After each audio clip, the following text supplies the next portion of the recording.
Hello friends, welcome again my YouTube channel. तो कैसे हो आप लोग? आई होप आप सभी अच्छे होंगे। तो आज का वीडियो हम डिस्कस करेंगे कैरेक्टरिस्टिक्स ऑफ गुड रिसर्च। तो हमारी जो सब्जेक्ट चल रही थी रिसर्च के बारे में, हमने रिसर्च की डेफिनेशन देखी थी, इंट्रोडक्शन देखा था और रिसर्च के पर्पस देखे थे। ठीक है, रिसर्च मतलब क्या था हमारा? किसी भी डाटा को कलेक्ट करना या फिर नई रिसर्च करना या फिर पुराने रिसर्च के अंदर क्या करना, रिफाइन करना। वो हमारा क्या कहला रहा था? रिसर्च कहला रहा था। और रिसर्च के हमने पर्पस देखे थे कि वेरियस पर्पस होते हैं रिसर्च के, एक एक पर्पस को हमने अच्छे से डिस्कस किया था। तो आज का वीडियो अपन डिस्कस करेंगे कैरेक्टरिस्टिक्स ऑफ गुड रिसर्च। मतलब एक अच्छा रिसर्च होने के लिए, एक अच्छी रिसर्च होने के लिए उसके क्या क्या विशेषताएं होनी चाहिए या फिर क्या क्या उसके गुण होने चाहिए, जिससे अपनी जो रिसर्च होगी वो क्या होगी? अच्छी होगी। ठीक है, तो सबसे पहले अपना रिसर्च का कैरेक्टरिस्टिक्स है ऑर्डरली एंड सिस्टमेटिक प्रोसेस। मतलब जो अपनी रिसर्च है एक ऑर्डर के अंदर होनी चाहिए या फिर एक सिस्टमेटिक वे में होनी चाहिए। जैसे हम क्या करते हैं, कोई भी डाटा कलेक्शन करते हैं, तो डाटा कलेक्शन करने से पहले हमारे को क्या करना चाहिए? एक पॉपुलेशन सेलेक्ट करनी चाहिए। फिर पॉपुलेशन सेलेक्ट करने के बाद में हमारे को अनबायस्ड डाटा कलेक्ट करना चाहिए। अनबायस्ड मतलब कोई भी पक्षपात नहीं होना चाहिए। ऐसा नहीं है कि जैसे एक रिसर्च हो रही है, रिसर्च के अंदर कोई भी इन्वेस्टिगेशन हो रहा है, तो इन्वेस्टिगेशन होने के दौरान अपन ने क्या किया है कि अपने रिश्तेदारों या फिर अपने रिलेटिव को क्या कर दिया है, उस रिसर्च के अंदर काउंट कर लिया है, और जो अपने रिलेटिव नहीं है उनको उस रिसर्च में काउंट नहीं किया है। तो ये क्या हो गया, अपनी जो भी रिसर्च है वो क्या हो गई है? बाइस हो गई है, मतलब पक्षपात हो गई है। तो रिसर्च के अंदर कोई भी पक्षपात नहीं होना चाहिए। तो रिसर्च हमारी क्या होनी चाहिए? एक ऑर्डरली होनी चाहिए और एक सिस्टमेटिक प्रोसेस होनी चाहिए। मतलब रिसर्च एक सिस्टमेटिक प्रोसेस में होनी चाहिए। सबसे पहले हमने क्या किया? एक पॉपुलेशन सेलेक्ट की है। ठीक है, पॉपुलेशन सेलेक्ट करने के बाद में अपने को क्या करना है? एक सैंपल सेलेक्ट करना। सैंपल के अंदर अपना क्या होना चाहिए? पूरी कम्युनिटी डाटा आना चाहिए। क्या आना चाहिए? पूरी एक कम्युनिटी का डाटा आना चाहिए।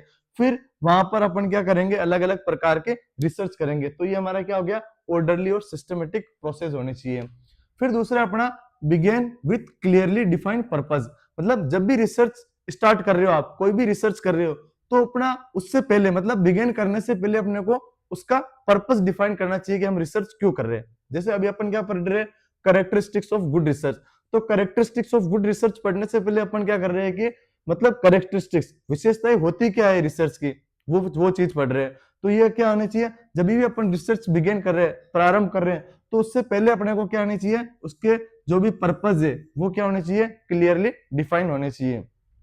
इसके बाद में नेक्स्ट है अपना find solution answer of the problem. ठीक है, मतलब फाइंड करना सॉल्यूशन किसका? प्रॉब्लम। जैसे रिसर्च में क्या होंगे? बहुत सारे अपन से क्वेश्चन पुटअप्स होंगे, बहुत सारी प्रॉब्लम्स आएगी, बहुत सारे अपने से जो भी अपन जहां जहां रिसर्च करे वहां पर अपने को बहुत सारी कठिनाइयों का सामना करना पड़ेगा।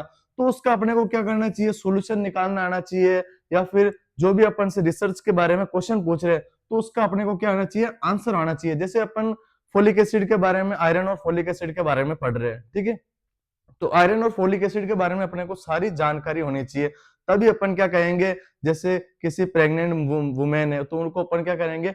फोलिक एसिड और आयरन की टेबलेट के बारे में अपन प्रिस्क्राइब कर पाएंगे कि आप अगर आयरन और फोलिक एसिड की टेबलेट को प्रॉपर अमाउंट में लोगे तो जो भी मतलब न्यूरल ट्यूब डिफेक्ट है ये बच्चे को, उसका रिस्क कम होगा। ठीक है, तो मतलब अपने को जो भी अगर प्रॉब्लम है तो प्रॉब्लम के क्या होने चाहिए? आंसर और सॉल्यूशन होने चाहिए अपने पास। ठीक है, इसके बाद में नेक्स्ट है अपना कंडक्ट ऑन रिप्रेजेंटेटिव सैंपल। ठीक है, मतलब क्या हो गया?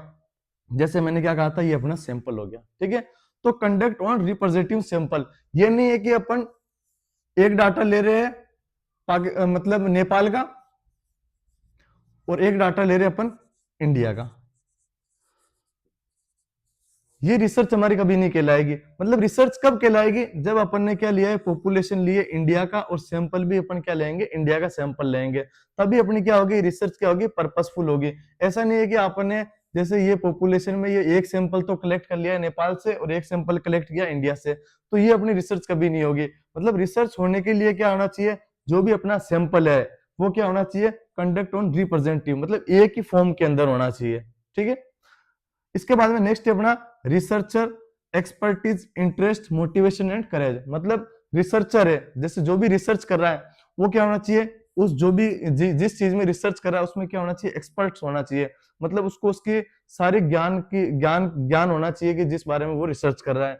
इसके अलावा उसका इंटरेस्ट होना चाहिए, सबसे जरूरी चीज है इंटरेस्ट होना। जैसे अपना इंटरेस्ट होगा तभी अपन पढ़ाई कर पाएंगे, विदाउट इंटरेस्ट हम कभी पढ़ाई नहीं कर पाएंगे, ठीक है।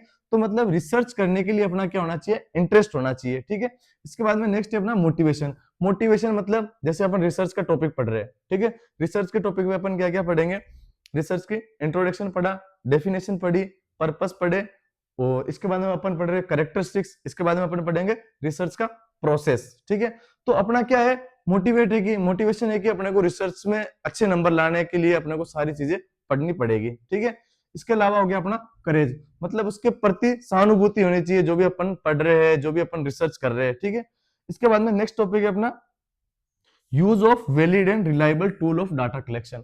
मतलब जहां से भी अपन डाटा कलेक्ट कर रहे हैं, ठीक है, जिस जिस भी टूल से अपन डाटा कलेक्ट कर रहे हैं, चाहे आप बार से कर रहे हो, चाहे मीन से कर रहे हो, चाहे मोड से कर रहे हो, चाहे स्टैंडर्ड डेविएशन से कर रहे हो, चाहे अपन कोरिलेशन कोएफिशिएंट से कर रहे हो, जिस भी टूल से अपन क्या कर रहे हैं, डाटा कलेक्शन कर रहे हैं, वो टूल क्या होना चाहिए, वैलिड होना चाहिए। वैलिड मतलब सत्यापित होना चाहिए, या फिर रिलायबल होना चाहिए। रिलायबल मतलब जिसको अपन अच्छे से यूज कर पाए, ठीक है, उस तभी अपना रिसर्च क्या होगी, एक अच्छी रिसर्च कहलाएगी। इसके बाद में नेक्स्ट है अपना एडवोकेट कम्युनिकेशन। मतलब रिसर्च करने के लिए, जैसे मैं एक रिसर्चर हूं, तो मेरे जो पॉपुलेशन है उन हमारे बीच में अगर एडवोकेट मतलब पर्याप्त कम्युनिकेशन होगा, तभी अपनी रिसर्च क्या होगी, ज्यादा सक्सेस होगी। इसके बाद में नेक्स्ट है अपना direct toward development and testing theories. मतलब अपने को क्या करना है, जो भी अपनी टेस्टिंग थ्योरीज है या फिर डेवलपमेंट है, उसकी तरफ क्या करना है, रिसर्च को करना है, डायरेक्ट करना है, ठीक है। इसके बाद में अपना है एक्यूरेसी। मतलब रिसर्च करते समय हमारे को एक्यूरेसी करनी है। एक्यूरेसी मतलब जिस पॉइंट पे अपन रिसर्च कर रहे हैं उसी के बारे में डिस्कस करो। ये नहीं है कि अपना ध्यान भटक गया या फिर जो भी पॉपुलेशन का ध्यान भटक गया तो अपन कोई दूसरे बारे में बकवास करने लगे। तो अपनी रिसर्च क्या होनी चाहिए, एक्यूरेसी होनी चाहिए। मतलब जिस पॉइंट पे अपन बात कर रहे हैं उसी पॉइंट पर टिका रहना चाहिए, ठीक है। इसके बाद में अपना है based on current professional issue.